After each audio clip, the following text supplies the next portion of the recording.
international relations. We were preparing this topic for prelims exclusively, and there were multiple layers in our understanding. We began with looking at geography as a source for our mapping. So just a quick summary, how we are viewing IR. Basically, the way we know IR is either through maps or through organizations and the current information. Rather, if you take a look at international relations as a source of power, okay, this power is distributed geographically, and the source of that power can be anything. It can be economic resources, geographical resources, and the power balance is always about negotiating for this source of power. Okay, it can be between two countries, it can be between a block of countries, or it can be at a global level through UN. So in the previous classes, we have seen how geography acts as the basic layer for deciding how power can be distributed. For example, we saw about lithium. Why is lithium available only there? Why not elsewhere? How will it decide the leverage of a specific country? For example, China. We have seen all of this, right? So these are the geography as well as the economic resources as a source of bargaining for power. That block is over. Today, we will be looking at a small component because we are running short of time today. We'll keep it as a short session. So what we'll be looking at today is a block of countries. If they're coming together for a specific cause, what will that cause be? We have to look at that. What are they trying to negotiate for? Within that, how will UPSC design questions? One, they will try to confuse you by mismatching the members. So if you understand the underlying logic, why will they come together? If you understand that logic, you can find the odd country out. Map this geography part, like the source of power to geography. You will understand how that every organization's very intent is to increase their reach, increase their influence. And if any new summits happen, the latest developments will reflect the new domains of power that they are trying to seek. Everything is about one single point, power. Okay. So with this logic, let us now look at some themes which were asked previously in UPSC. Say for example, ASEAN, SEO, BRICS, NATO. We will be trying to combine both the static part as well as the current affairs part and deliver it as a single unit. After this, I'll try to go a bit slow. After this class, the end agenda should be to develop an aptitude for prelims only.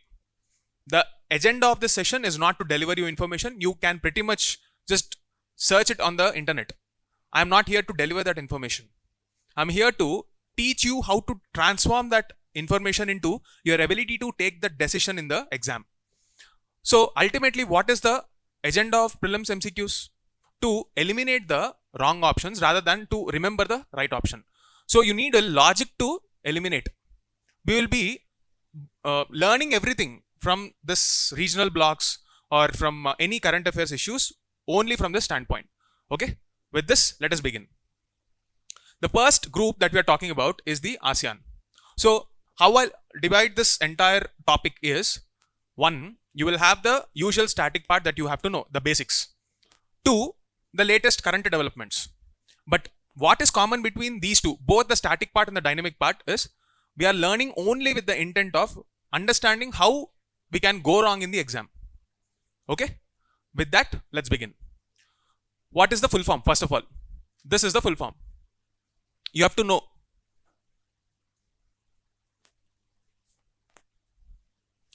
First thing that you need to know is, what is this country's objective? What do you think is the objective? After knowing the full form, you should know the objective, because that will decide how you will approach this. How you'll approach this topic, right? What is the agenda of this organization? Any idea? See, I would want you to be comfortable taking guesses, because this exam cannot be cracked with memory. It can be cracked with logic only. First logic, then memory. Take a look at this. Members. How do I want you guys to prepare? Basically, these countries are coming together because they have some common concerns. Is it fair enough to say that? Every block that comes together onto a common platform will try to put their best foot forward and forward their agenda. So when Southeast Asian nations are coming together, it is for their prosperity and having a bargaining power. So all the tiny small nations which otherwise would not have the same leverage, they all came together because economies of scale work. Imagine a case where one candidate asks for a exception. Do you think UPSC will really care about that person? No. But if 90% of the crowd will say this is a concern, they will have to listen to you. That is the power of coming together, the bargaining power. So with that logic, for every organization, let us see. The first area where you can get confused is who are the members, who are not the members. What is the way to approach this? I already told you yesterday itself. Don't try to memorize every country. Because let's say, for example, NATO. How many countries are there in NATO? 30 odd countries are there. Do you actually have the mental bandwidth to remember every country? No. So also, if you're trying to do that, it is inefficient. What should you rather do? Focus on the exceptions. If that is also not possible, chunk them into logical groups. In this case, how would you remember this? If you see the Southeast Asian nations, on left hand side, you see them as a block. On the right hand side, they're scattered. The scattered islands on the archipelago and the mainland. Even within the mainland, you have to focus on which kind of points that UPSC will pick up. Okay? This is how you have to begin. I'm not teaching you any information here. I'm just telling you how to organize your information for quick decision making in the exam. Ultimately, preparation should be optimized for that quick and correct decisions. Okay? So on the left hand side, we have these countries: Myanmar, Laos, Thailand, Cambodia. Mainly, if you take a look at it, the point that you have to focus is Laos. What is so peculiar about Laos? It is a landlocked country. Now, I'll immediately ask you, while you're preparing, you have to be curious. Mapping is not a topic which will happen in one sitting. It is like layers of onion. You have to keep on adding them. If you begin with this question, how many landlocked countries are there in the world? Do you think it's a good curious point? Now you will come across a list of all these landlocked countries. Okay. So, like I tell you, prelims is all about recognizing patterns. So, do you see a pattern in the problems faced by all the landlocked countries? Are there any similarities? You should observe that. Let's say, for example, Nepal. Is it a landlocked country? What is the problem of Nepal? For everything, they have to depend on their neighboring country. Like, for example, if they want access to a port, they won't have it, right? You will have to comply with India. Even if you think China will take care of you, imagine where is the nearest port to China?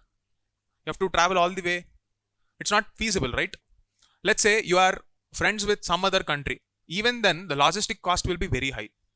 You can't expect, geopolitical realities to appeal to the egos of the rulers. Because after a point of time, it becomes impossible logistically. So this is one way to look at it. So in the entire ASEAN grouping, Laos has a special place because of its landlocked nature. So you will have to remember that. That is point number one. How else can you expect a question purely from a mapping standpoint? East to west, west to east, above the equator, below the equator. Quick question. Is Indonesia's capital below or above equator?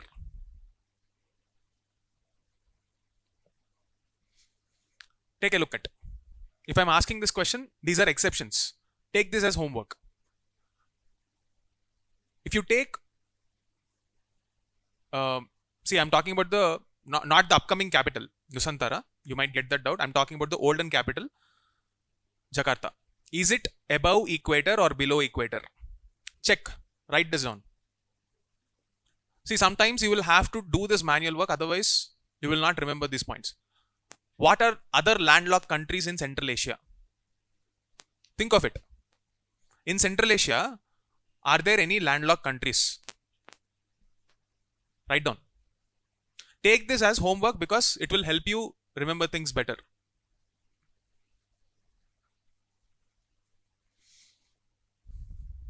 Okay. South China Sea problem. Where will you find it? Is this relevant in this case? Is Philippines facing a problem with respect to South China Sea strategy? What is the problem? Which specific island group are we talking about? What shoal? Scarborough Shoal. Write down the name of that.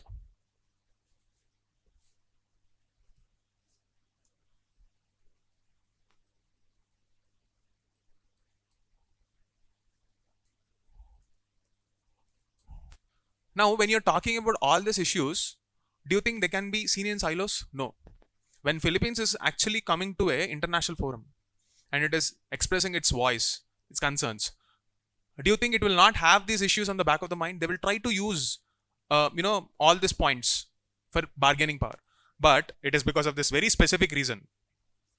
There will be some rules and governance architecture according to which every multilateral organization should function. Because let's say, for example, if India and Pakistan have their own set of issues bilaterally, that should not impact their functioning elsewhere. But it is happening.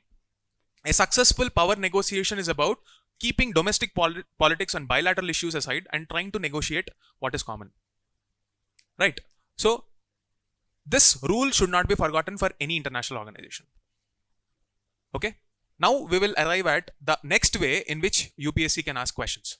Decision making. Is this through voting or through consensus? Look at it. Okay?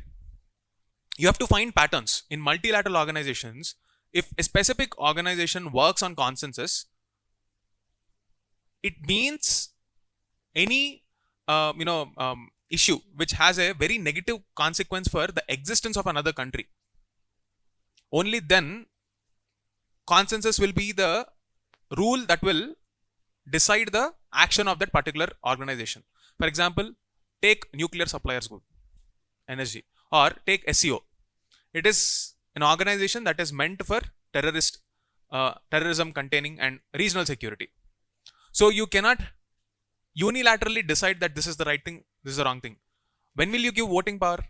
Let's say, for example, in the case of BRICS, etc., if voting is given in accordance to the economic weight, what about the small members? So think on these lines. I am not going to give you the info. I'm giving you the broad logic and you do the background work so that you can remember things better. If I'm giving you information, if I just say this is consensus, this is voting, you might get confused. You should understand the intent behind that. This is the next set of questions. Okay. What can be another way of asking questions here? When you're talking about the membership, who is the latest entrant in this club? That can be a question. Take a look at this. East Timor or Timor-Leste. This is the country that entered into this bloc. This is a fact. How can UPSC ask this question? Every candidate who is reading any normal magazine will obviously remember this fact. What they might forget is the chronology of how members entered into that organization. Okay. How will UPSC use this? If I design a question in such a way that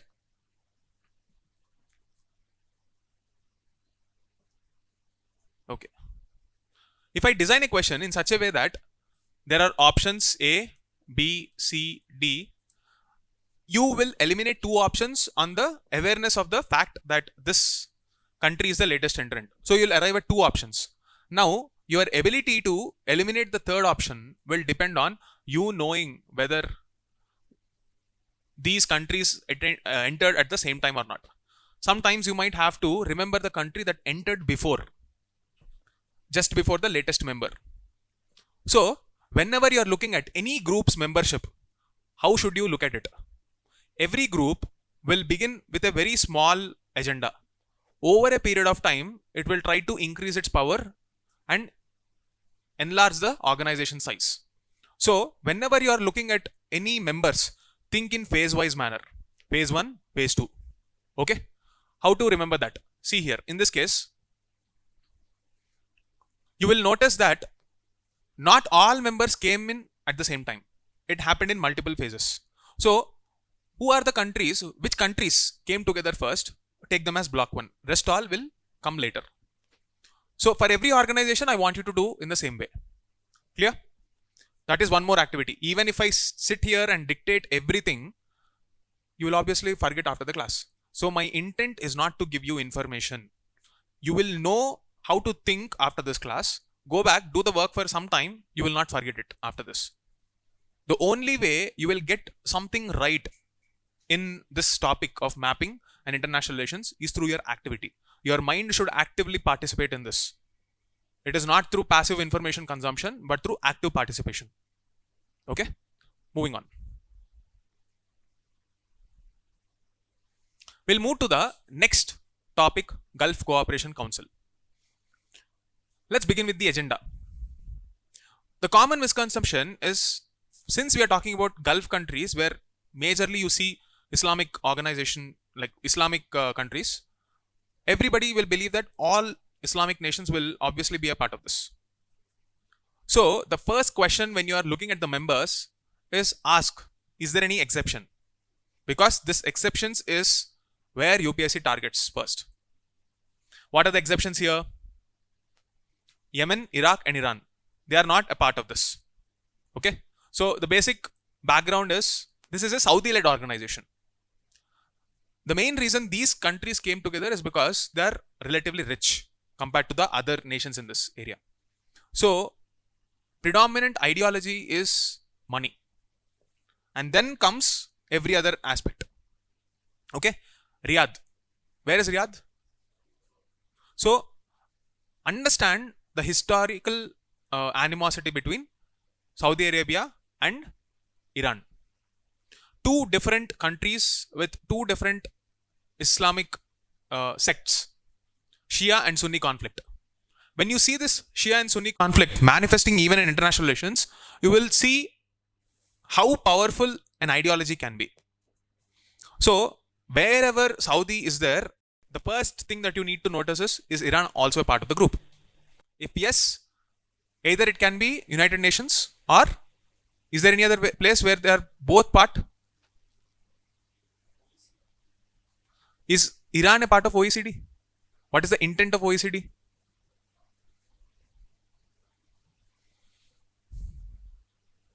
How many of you were reading the topic in this lines?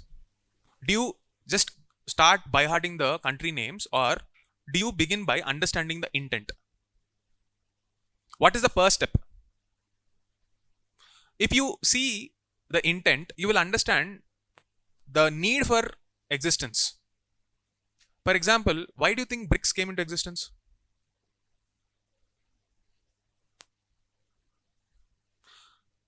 Okay, let me ask you this question. I'll say BRICS came into existence because UNSC reforms were not there. Is it true?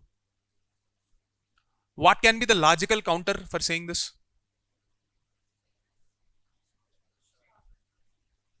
If that is the agenda, why will we have China and Russia? So you have to understand logically like this. So begin with the intent in any international relations topic. Don't try to mug up countries. Don't try to mug up teams. Who is the chairperson this year, next year? Doesn't matter. UPSC is not asking those points. Even if you see those questions in the options, it will be designed in such a way that you don't have to know them. You are not expected to remember them. Please understand this logic. Okay. So if I have to design questions in a multidisciplinary way, we all know GCC, basic facts, whatever you find in magazines, latest current affairs, everybody will mug them up. Okay. But if I have to arrive at a guesstimate framework where you will see some random name, the questions will have clues within the statements. I am talking about a worst case scenario where UPSC will design questions which are very obscure and random. It is in that context the so-called elimination tricks will work. What I'm teaching you now is probability. I'm not saying 100% certainty, probability. Again, here also, I'm not teaching question design based logical elimination. If you see this option, eliminate. No, nothing like that. I am going by the intent of examiner. UPSC will try to test your presence of mind rather than your memory by default. So it will pick up options in such a way that whatever current situations are there in the world, you will have to be aware. taking them into factor, you will have to decide which option to eliminate, which option to retain. Okay, it is in this context I'm giving you this information. So if any question is about these themes, I want you to think of GCC. Okay, wherever it involves this Persian Gulf countries, okay, you will have to think on these lines. Let's say we are talking about a country which has energy as their leverage. Every country will have some power, right? Why will they have that power? What are they looking at? What are they so proud of? They must be having something to show off that power. What is it for these countries? Energy security. Take a look at that. Next, some countries, even though they are not so powerful, because of their strategic location in the world, if you take a look at history, some countries became powerful just because of their locational advantage. Those points are called choke points. When you are preparing on your map, you will have to know these choke points. What are choke points, guys? On the map, these are areas where if something gets obstructed there, international trade comes to a halt. Think on those lines. What are the choke points that you can think of? Yesterday also we discussed. Malacca Strait, Lombok Strait, Suez Canal, any other place that you can think of? Strait of Hormuz. So, what is a strait, guys? First of all, geography basics. That's why international relations is combined with geography. Two land masses. There are two land masses and there is a small stretch of water which will act like a sort of a bridge. You can. Okay. So, what is isthmus? What is Gulf? What will you find in these places? Gulf, isthmus and straits. What are the resources you will likely find in those areas? Think on those lines. Any Gulf will have some natural resources. What will that resources be? Take a look at Gulfs across the world. What will you find there and why?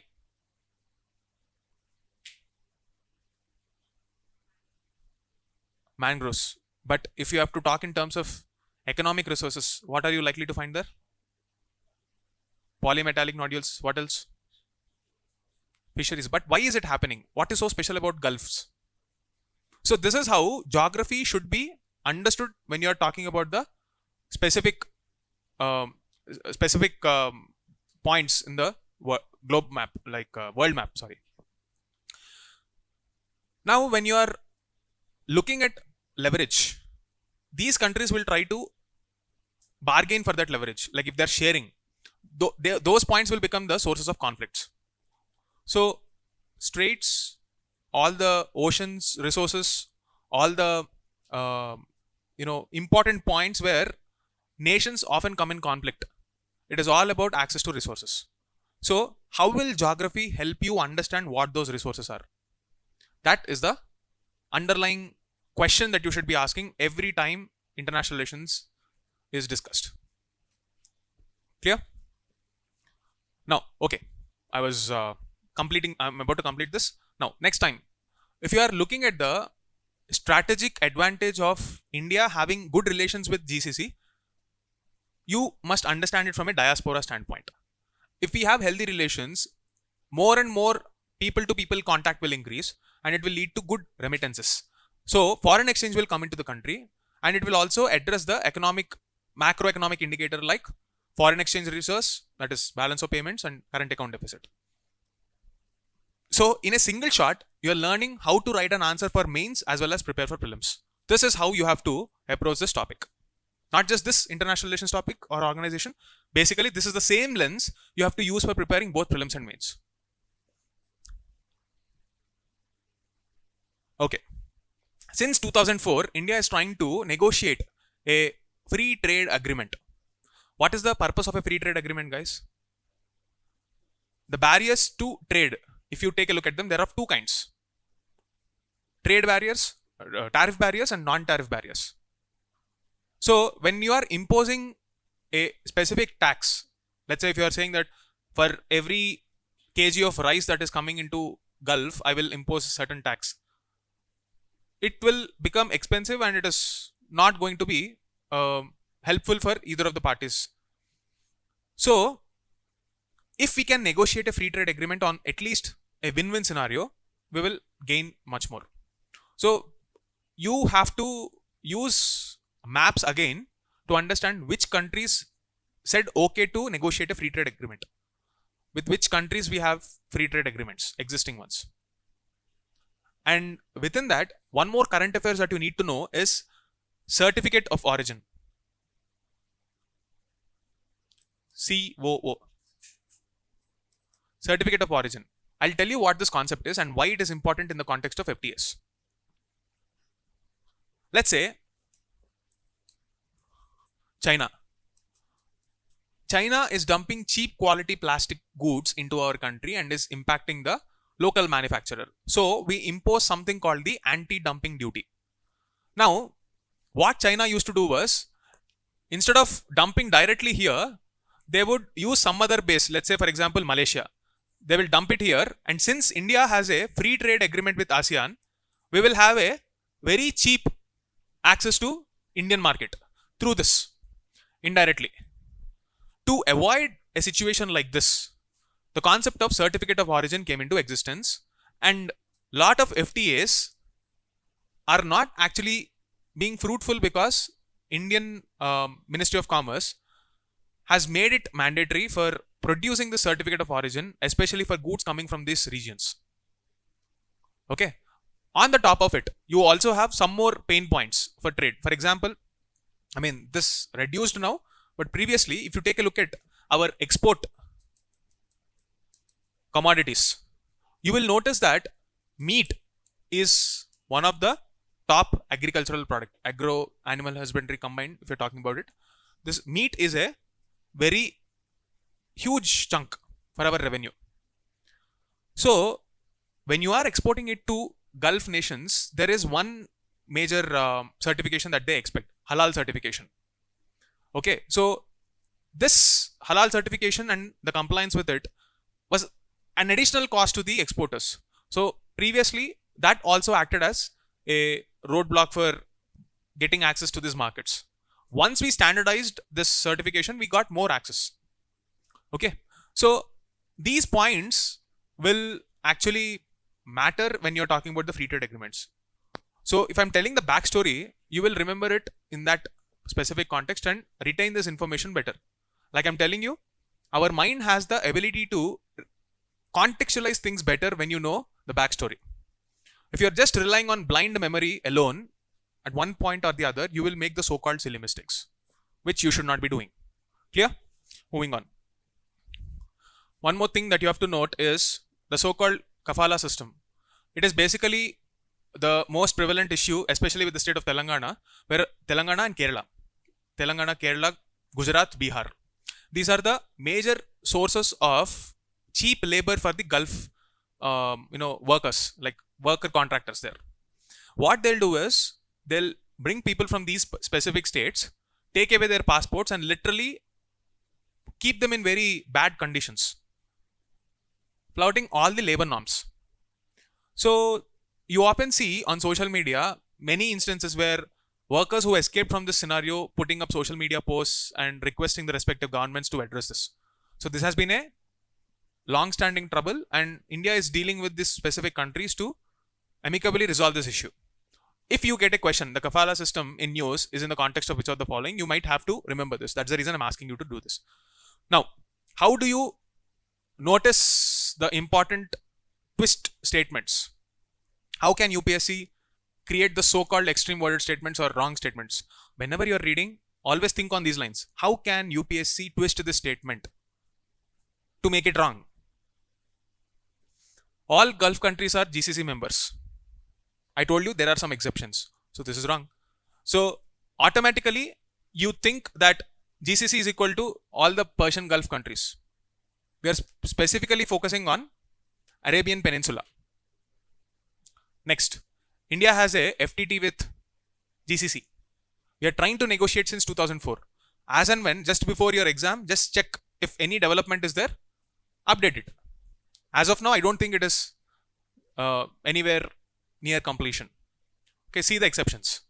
Now, whenever you are still stuck, and if you have to go forward and attempt this question, what are the logical rules in which you have to approach this? Take a look at this. Whenever you see a country, again, this is more like that Slumdog Millionaire wala situation where some past knowledge will help you. But I'm not asking you to remember all that. But just in case, if all of this are also not working, one last way before you give up. Look at the country and understand, is it a democracy or a monarchy? If it's a monarchy, where are you going to find this? Is it in the Arabian Peninsula? If yes, go forward. Does it sit on energy, maritime and diaspora logic that we discussed? If yes, this can be a part of the Gulf Council, right? Then, if the statement is confusing whatever issues we have bilaterally with the entire, entire council, Gulf Cooperation Council, this conflict, if at all, is there in the news, that will be picked up. Let's say, for example, if US and Venezuela are having a problem now, they will frame it in a way that NATO logic will be used. Like, I'll get back to the topic. They'll make it in such a way that US is not supporting NATO. Just because you are reading this news out of context, you might get trapped there. This is how UPSC will try to trap you. Out of this, do you think any more questions can be asked? I don't think so. Even if they ask, not only you, many people will go wrong. Because that will be like a Slumdog Millionaire kind of a scenario. If you know the past context, you're just lucky. But UPSC is designed in such a way that even if you mark this kind of abnormal questions right, the same person will mark something as simple as Article 21 wrong. It is a real-time scenario where people were confused with Article 21 and Article 19. And they marked some very absurd questions right. And they also gave the logic.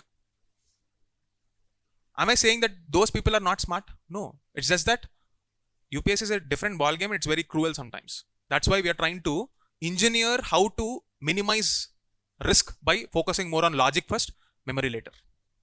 Clear? Moving ahead. Next up is SEO. Right.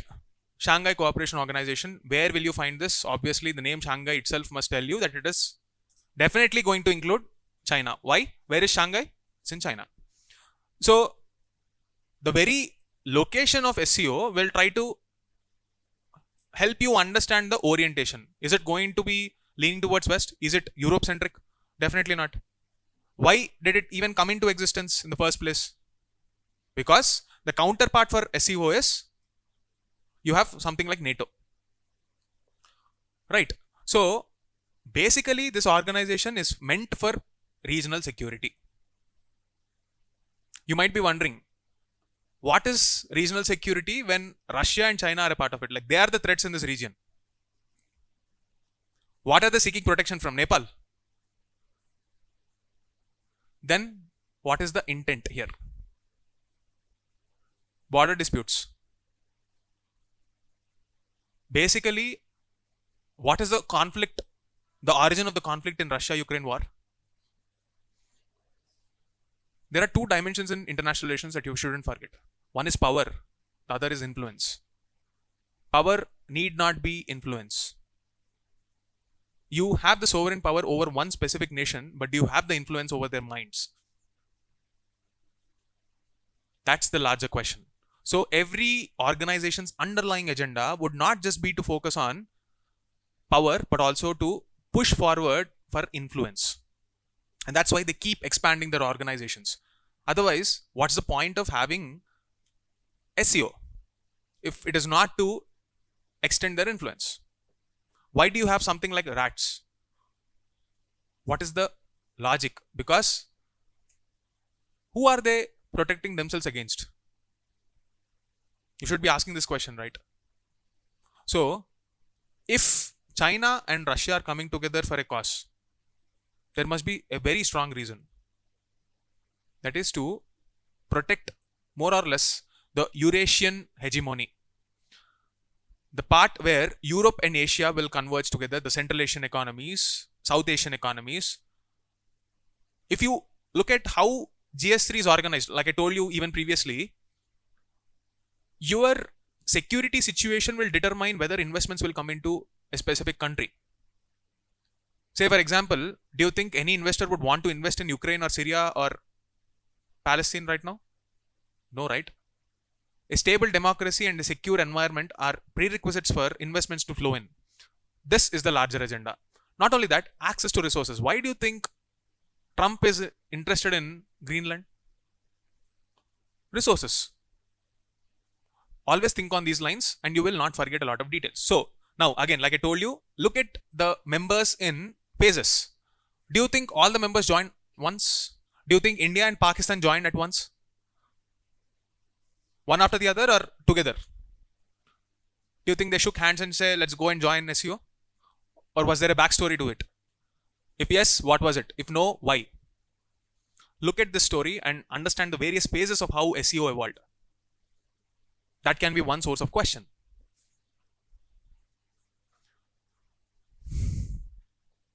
Now, the latest member is Belarus. Where is Belarus, guys? Is it in Asia? Where do you have, what are the bordering countries of Belarus? Why do you think Belarus joined here? If you just read the heading, why Belarus? That's all. You will understand this. So, this is the work that I'm giving.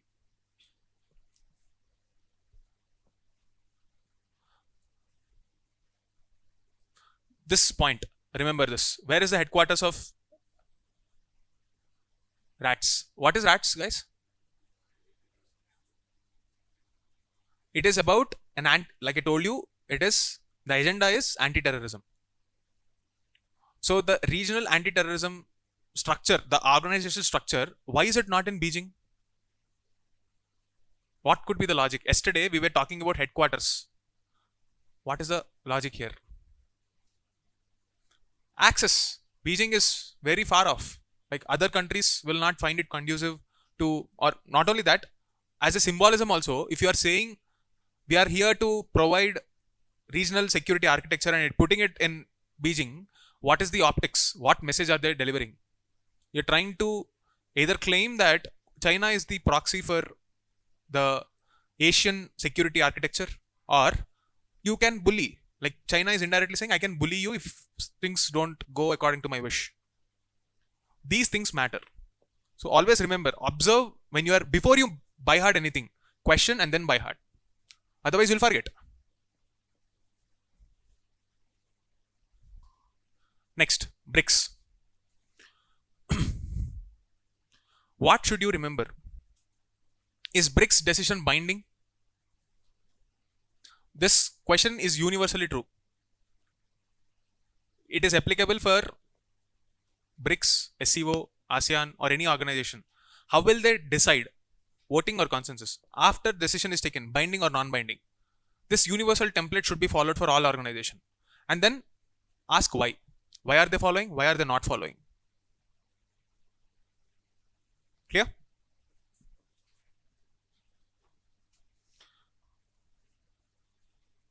Take a look at this.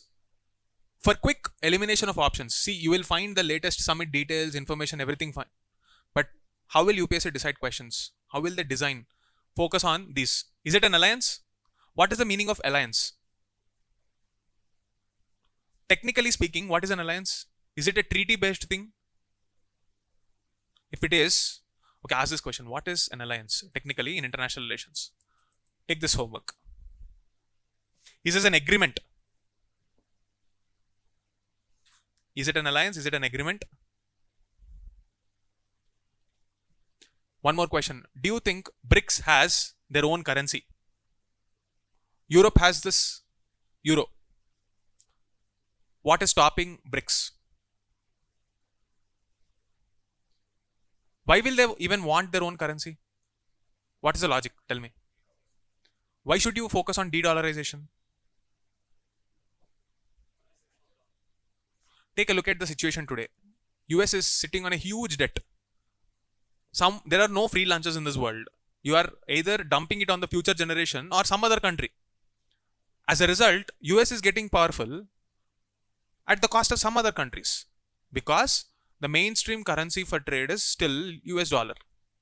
How likely is it that you find a partner, trading partner, sitting somewhere in South America accepting a rupee. They don't. That's the larger problem we are dealing with.